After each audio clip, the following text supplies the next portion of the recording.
Messieurs, mesdames, bonsoir et bonne rupture de jeûne. L'actualité en ce jour 9 juillet 2013, c'est tout d'abord l'Assemblée nationale où les députés nationaux membres du réseau parlementaire pour les nouvelles technologies de l'information et de la communication ont visité ce matin Sahelcom et la Sonitel. L'objectif est d'aller s'inquérir de l'état de fonctionnement de ces deux sociétés nationales de télécommunications. Sani Souf, Mamoudou Idrissa Ousmane.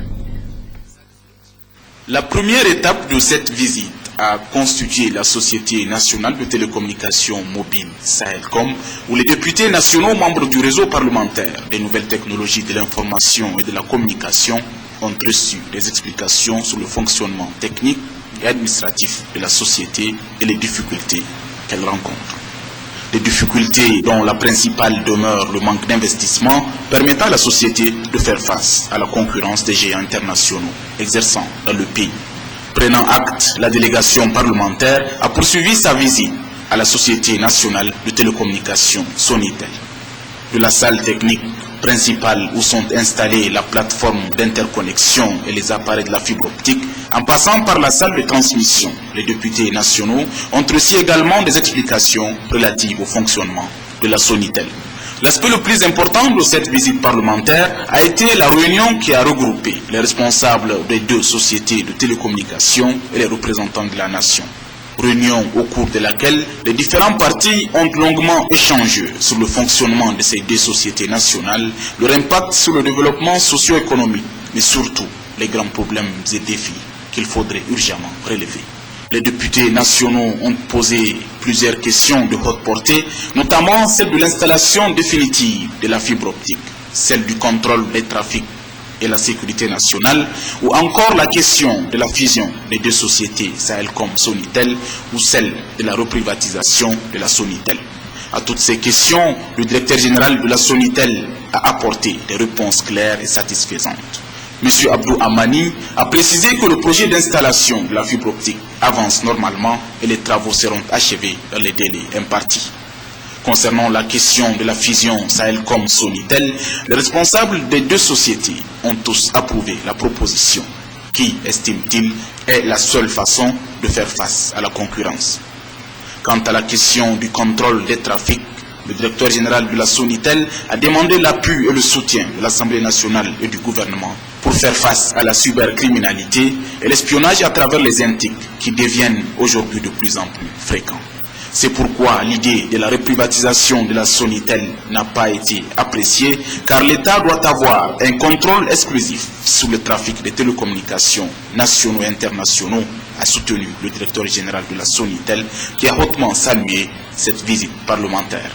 Je tiens d'abord à remercier très sincèrement les honorables députés pour cette initiative qui consiste à rendre visite à nos différentes sociétés qui exercent dans le secteur des télécommunications.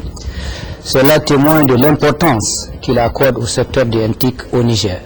Au cours de cette réunion d'échange d'informations, nous avons présenté les chiffres clés de la Sonitel. Nous avons aussi passé en peigne fin les difficultés que rencontre l'entreprise. Les honorables députés ont recensé toutes ces difficultés. Ils ont cerné de très près les performances de l'entreprise au bout de 2 ans de gestion et visiblement ont pris l'engagement de nous retrouver après ensemble afin de voir quel type d'accompagnement, quel type de soutien ils peuvent amener à nos deux sociétés nationales qui constituent quand même des sociétés qui contribuent au développement économique et surtout social de notre pays. Donc le traitement qu'il faut réserver dans le secteur des télécommunications à la Sonitel et à Sahelcom doit être à quelques niveaux différents des autres secteurs. Vous ne pouvez pas comparer 1009 pères de famille contre 150 pères de famille. Certes, la loi, quand elle est là, elle doit appliquer à tous les opérateurs, mais lorsqu'on vote cette loi, il faut qu'on ait présent à l'esprit cette dimension sociale. Les députés nationaux, désormais avertis de la situation de ces deux sociétés nationales de télécommunications et de toutes les questions d'intérêt national qui s'y rapportent, s'engage à trouver des solutions aux difficultés qu'elle rencontre. Au niveau des réseaux intiques, qu'on va prendre ces situations-là, comme j'ai eu à le dire la dernière fois, on va voir comment on peut se retrouver avec tous les opérateurs économiques et l'Assemblée et les ministères de tutelle pour trouver des solutions définitives. Parce que quand vous les écoutez tous, c'est des problèmes réels qu'ils posent. C'est des problèmes qu'il faut très rapidement trouver des solutions. Il faut dire que cette visite parlementaire a permis aux députés nationaux, membres du réseau parlementaire INTIC, de voir clair sur toutes les questions relatives à ces deux sociétés nationales de télécommunications. De la communication à l'éducation, le ministre de l'Éducation nationale, de l'alphabétisation et de la promotion des langues nationales a présidé hier après-midi la cérémonie de clôture des travaux de la 3e session du Conseil d'orientation de la stratégie de scolarisation accélérée par CEREL. Plusieurs recommandations ont sanctionné la fin des travaux. La ministre Madi. À l'issue des travaux de la 3e session du Conseil d'orientation de la stratégie de scolarisation accélérée par CEREL, le Conseil a adopté plusieurs recommandations. Recommandations au secrétariat permanent. Une reprise de l'évaluation avec un meilleur cadrage en termes de mandat et de critères de sélection du consultant et un suivi impliquant les États.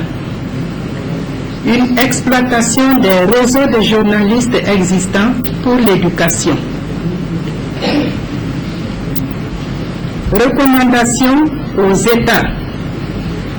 La prorogation des textes fondamentaux du secrétariat permanent de manière à éviter un vide juridique en août 2014, date présumée pour le prochain Conseil d'orientation.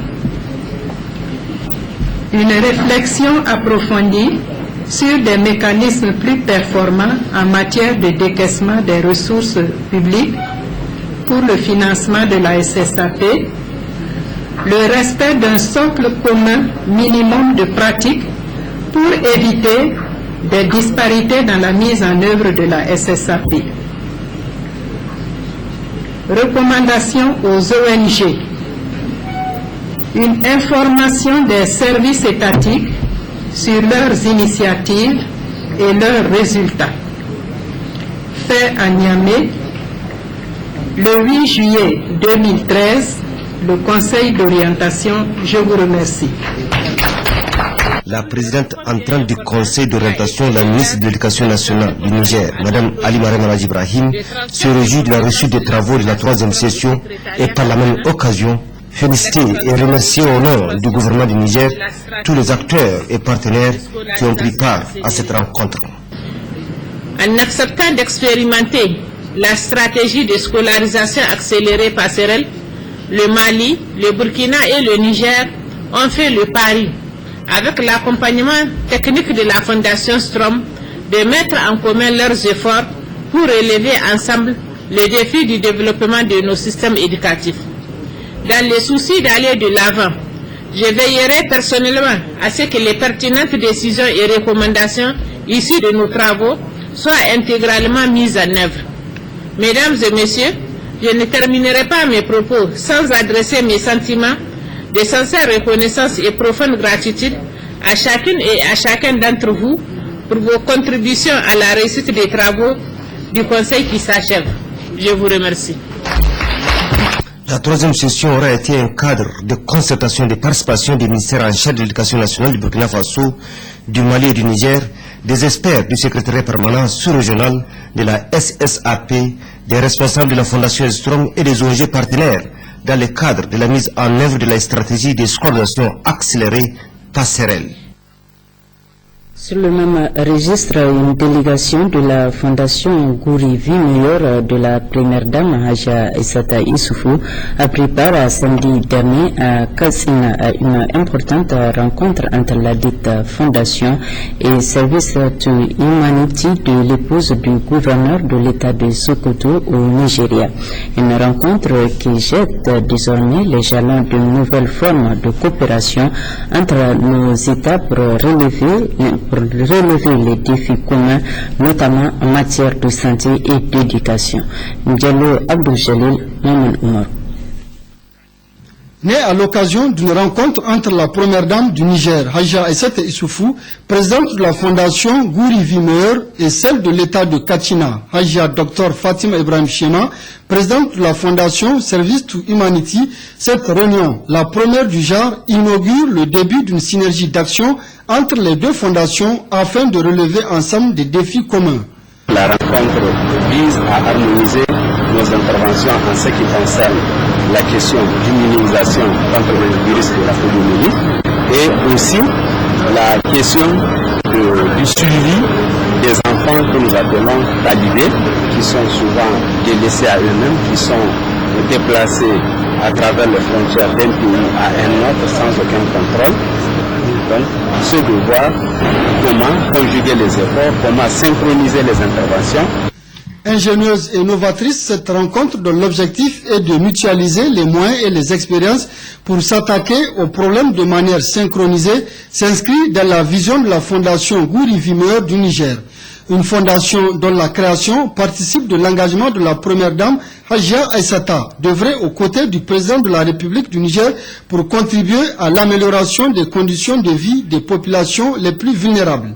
La vision principale de la fondation Gouri Vie Meilleure, c'est de contribuer à la mise en place des projets de développement du Niger. Le gouvernement ne peut pas faire tout, il faut la contribution et tous les moyens, toutes les actions sont les bienvenus pour contribuer donc à l'amélioration des conditions. La rencontre de Katsina entre les fondations Gouri Vie Meilleure et Service to Humanity, rencontre à laquelle ont pris part des responsables administratifs et coutumiers, des leaders religieux et d'opinion et des cadres techniques, a abouti à l'adoption d'un plan d'action axé entre autres sur la résolution des problèmes de santé par l'intervention synchronisée des deux fondations en direction des populations de l'État de Katsina et des régions de Maradi et Zender au Niger. Aujourd'hui, si les deux premières dames également, à travers leur fondation et leurs partenaires, s'engagent dans la lutte, je crois qu'en conjuguant nos efforts, nous pouvons à coup sûr mettre fin à la circulation du poliovirus sauvage à travers notre frontière et au-delà à travers nos deux pays. Les stratégies qui avaient été mises en place ont été exposées. Cette coopération-là va nous permettre d'expérimenter ces stratégies porteuses pour d'abord la mobilisation de tous ceux qui sont censés refuser les vaccinations au niveau de la population, mais surtout l'organisation à mettre en place pour le cadre à créer au niveau de la prise en charge des talibés. Je vous assure, nous avons été émerveillés des résultats qui ont clairement exposés et pour l'essentiel des marabouts. Cette rencontre est la preuve de l'excellence des relations séculaires qui ont toujours existé entre les deux communautés, relations qui vont sans nul doute se raffermir davantage à travers le partenariat entre la fondation Gouri Vie Meilleure du Niger et la fondation Service to Humanity de Katsina, deux fondations partageant le même idéal. Et puis ce communiqué de la société nigérienne d'électricité Nigélec, la Nigélec informe les populations des régions de Dosso, Niamey et Tillabéri que pour des raisons de travaux au niveau du poste 330-132 kV de Birninkebi, la fourniture de l'énergie électrique connaîtra des perturbations le mercredi 10 juillet 2013 de 9h à 12h. La Nigélec remercie sa clientèle pour sa bonne compréhension. Atelier de validation du plan national de formation du personnel de santé en technique contraceptive. La finalité est d'améliorer les prestations en matière de planification familiale et assurer une augmentation de la prévalence contraceptive au Niger. Barokuba Sekinatop. Cet atelier est organisé par la Direction générale de la santé de la reproduction en collaboration avec le Centre régional et de formation en matière de population CFOREP sous financement de l'UNFPA. Il s'agit d'élaborer au cours de cet atelier un plan de formation en technique contraceptive. Ce plan fait suite à une étude sur la cartographie de l'offre des services de planification familiale et dont les résultats montraient une insuffisance en technologie contraceptive.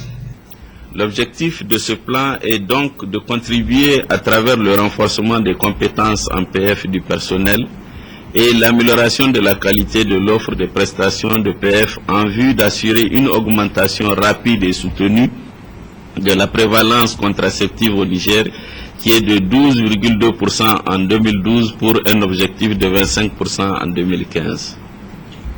Il est aujourd'hui établi que la planification familiale est l'une des interventions les plus porteuses si nous voulons réduire la mortalité et la morbidité maternelle et néonatale. Elle contribuera également à relever les principaux défis démographiques auxquels notre pays est confronté. Les objectifs de cet atelier sont de recueillir vos observations sur le document qui vous est proposé, de faire des propositions pertinentes pour réviser les modules de formation en technologie contraceptive, de réfléchir sur la durée, le contenu de la formation, de revoir la place de la PF dans le curriculum de formation des écoles, instituts et facultés.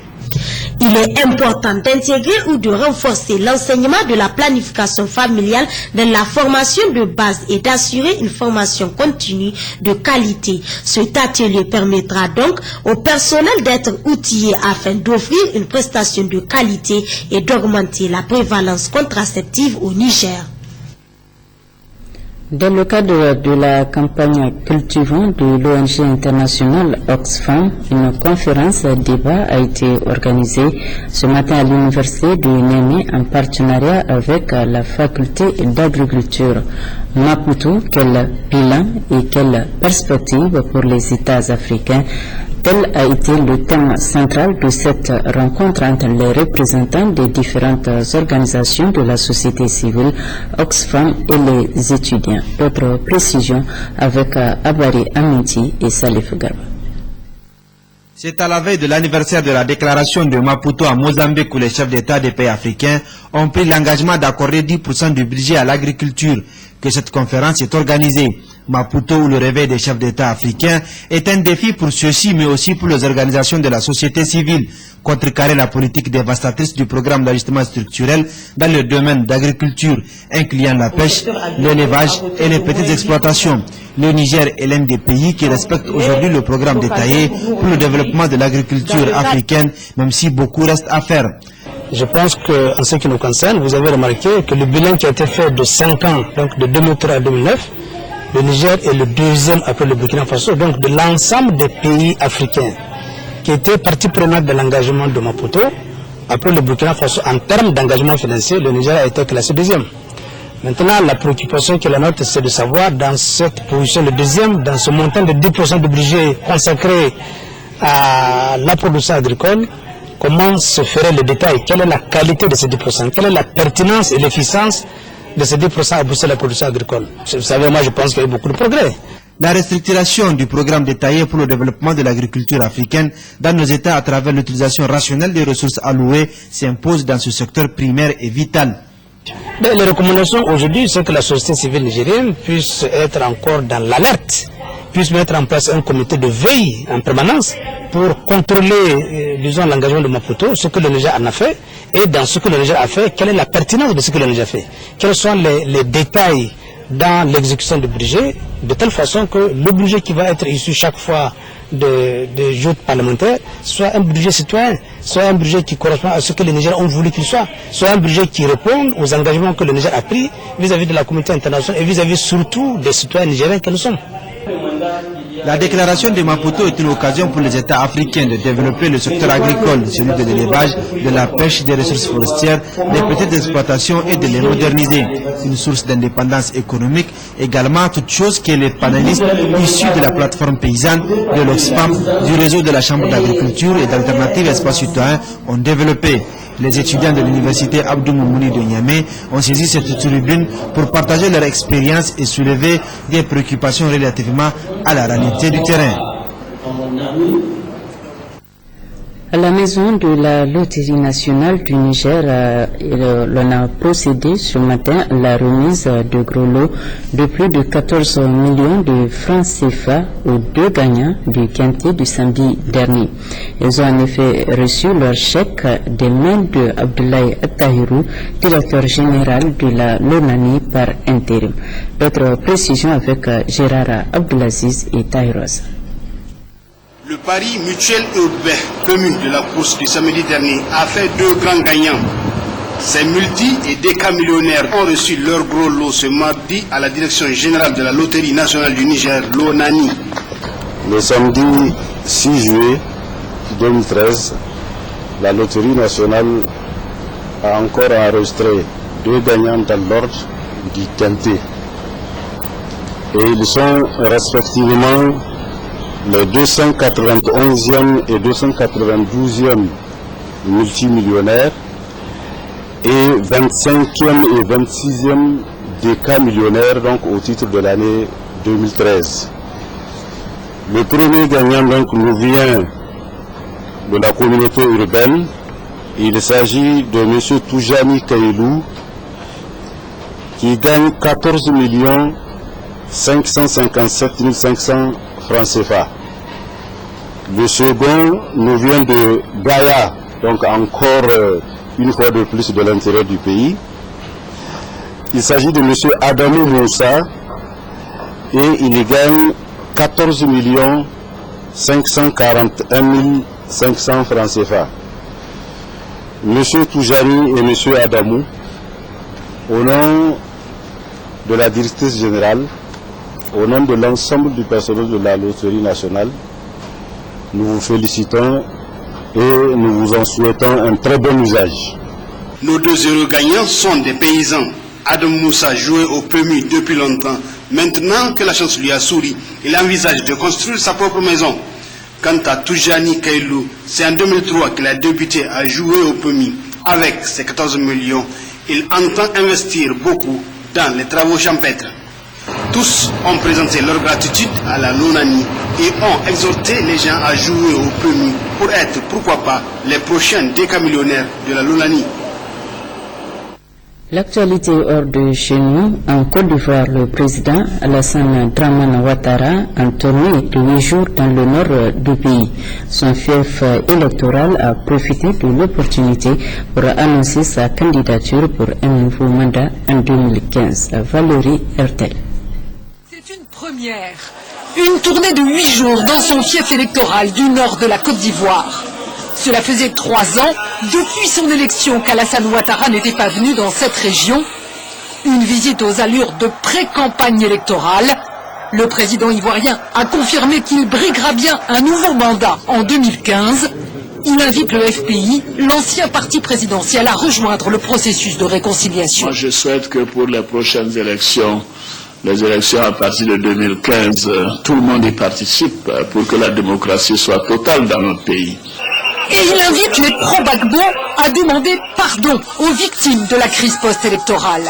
Le FPI dénonce une justice des vainqueurs qui a épargné les pro-Ouattara et envoyé en prison plusieurs cadres de l'ancien régime, ceux que le camp adverse appelle des prisonniers politiques. Je ne suis pas d'accord avec le terme de prisonniers politiques. Nous avons certes des personnes qui sont en attente de jugement et qui appartiennent quelquefois à certains partis politiques. Ce n'est pas la même chose. Il aura du mal à convaincre des pro-Gbagbo suspendus au sort de leur leader en prison à La Haye. Des pro-Gbagbo toujours convaincus qu'on leur a volé la victoire. En Égypte, la tension reste toujours tendue après la destitution du président égyptien Mohamed Morsi. Les frères musulmans partisans du président déchu appellent au soulèvement. Sophie Pierre. Dès mardi matin, ils étaient de nouveau dans la rue, malgré des tentatives du pouvoir pour calmer le jeu. Les frères musulmans ont appelé au soulèvement après la mort d'une cinquantaine de leurs tués par des militaires lundi. Mohamed Morsi est le président pour lequel j'ai voté. Et je trahirais mon vote si je n'étais pas prêt à devenir un martyr comme les gens tués hier. Le président par intérim a annoncé lundi soir des élections législatives d'ici début 2014, une nouvelle constitution soumise à un référendum et une élection présidentielle dans la foulée. Mais ces promesses n'y ont rien fait. Nous ne reconnaissons pas ce coup d'État militaire et tout ce qui en découle. Il est inutile de parler de ces décisions parce qu'elles ont été prises par des gens sans aucune autorité. Des gens qui viennent pourtant de nommer un Premier ministre, Hazem Al-Bedlaoui. Mohamed El-Baradei, un instant pressenti, prend le poste de vice-président chargé des relations internationales. Des nominations qui rassureront peut-être une communauté internationale inquiète des risques de guerre civile. Nous appelons les militaires à faire preuve d'un maximum de retenue et nous demandons aux manifestants d'agir pacifiquement. Nous condamnons également les appels à la violence des frères musulmans. Sur un plan régional, il est également important que les différentes parties suivent un chemin différent. Parce que l'Égypte, grand État arabe avec un rôle de leader dans la Ligue arabe, manque aujourd'hui sur la scène diplomatique. L'Égypte se replie sur elle-même. Les funérailles des victimes de lundi ont débuté. Depuis l'éviction de Mohamed Morsi il y a une semaine, les violences ont fait une centaine de morts. Retour chez nous avec les prévisions météo. La météo prévoit des activités pluvio-orageuses faibles à localement modérées en cours de nuit sur le Manga, les régions du Zender, Maradi et Tawa et un passage nuageux sur le nord de la région de Tillabéri. Un communiqué des services de la météorologie nationale. Voilà, messieurs, mesdames, c'est la fin de cette édition. Merci de l'avoir suivi et restez sur Télé Sahel pour la suite du programme.